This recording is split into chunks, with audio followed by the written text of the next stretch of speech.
দেখো বন্ধুরা, chowmein ready হয়ে গেছে। এই চাউমিনটা কিন্তু সেই স্কুলের কথা মনে করিয়ে দিচ্ছে, একদম সেই ছোট্টবেলা যখন কিনা স্কুলে যেতাম।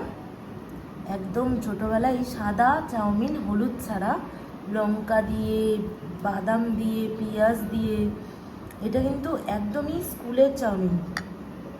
স্কুলে কিন্তু ডিম টিম সেরকমভাবে অত মায়েরা দিত না, মানে গ্যাস ফ্যাস হয়ে যাবে, বাচ্চা মানুষ, বাচ্চা ছিলাম।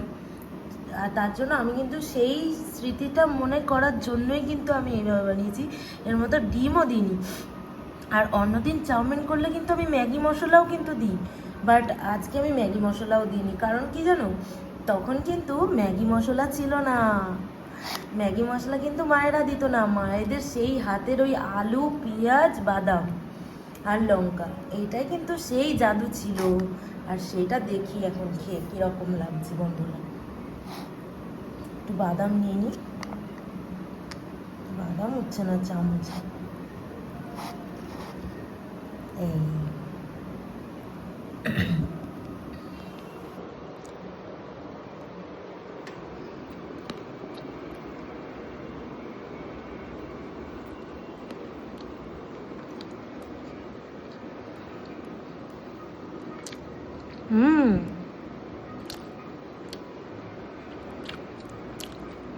সেই মায়ের হাতের ওই জিনিসটা না হলেও অনেকটাই মানে অনেকটাই ভালো হয়েছে।